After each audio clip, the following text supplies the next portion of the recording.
All right, so I'm doing some work on the system with a student of mine, Ralph, for ES. Now, there's an inherent problem with the results on our system. Our average loss on ES is only it is close enough to a negative 1R loss. Now, if we compare this to Euro USD, because of the minimum viable R logic, our average loss is only 0.87R.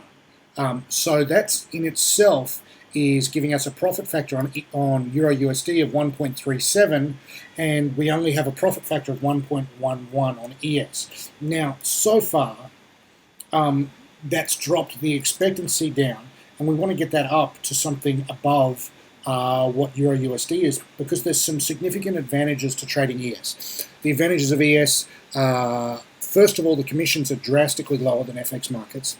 Secondly, everyone's working off the same data, so you don't have any of that sort of like bullshitty, oh, my broker said this, your broker said that nonsense. Like, the price is the price is the price.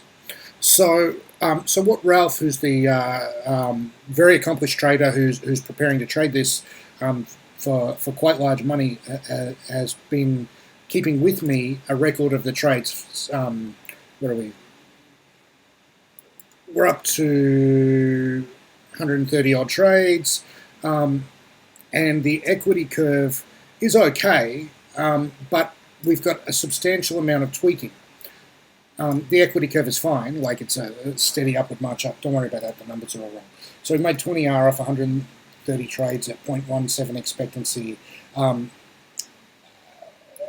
The SQN is kind of mediocre because the profit factors. So what I did is I wanted to reverse engineer the minimum viable R logic, but in a dynamic way, because the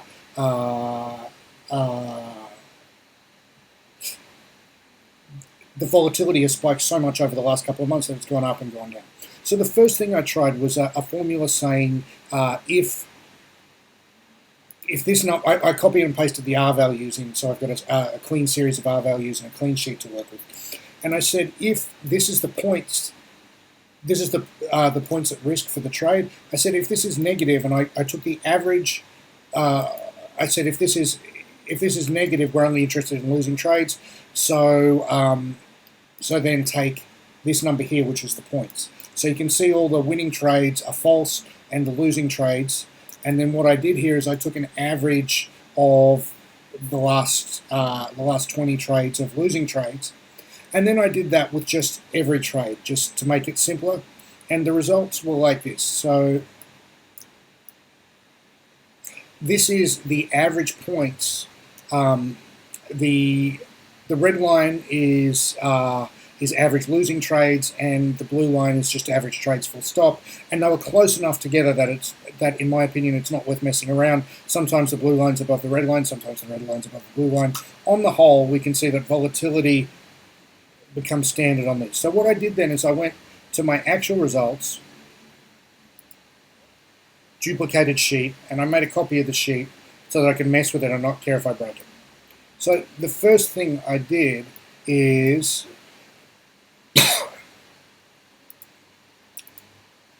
put in an extra column here, and I copied and pasted this line from this sheet, which is this column with the average points at risk for the last 20 trades. So this number here is the average points at risk for the last 20 trades.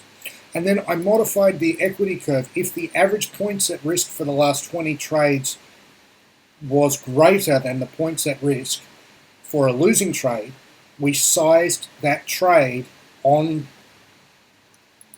the average of the last 20 trades here. So, for example, here we were risking 4.75 points, but we sized it for 7.68 points. So when that trade lost, we only lost 0.62.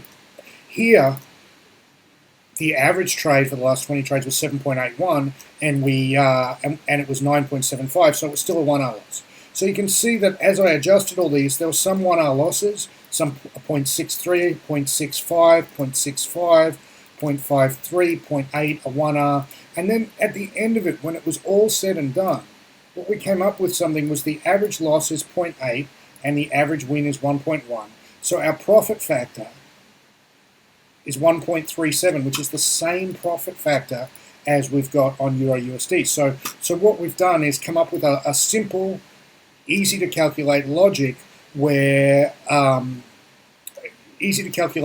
gives us back the missing performance that we had in Euro USD, and I think it's really cool. And when you look at the equity curve, so these are the two equity curves side by side. I started them halfway through because you can't calculate it until you have 20 trades. So you can see here, this is the old equity curve. The drawdowns are bigger, the upswings are smaller.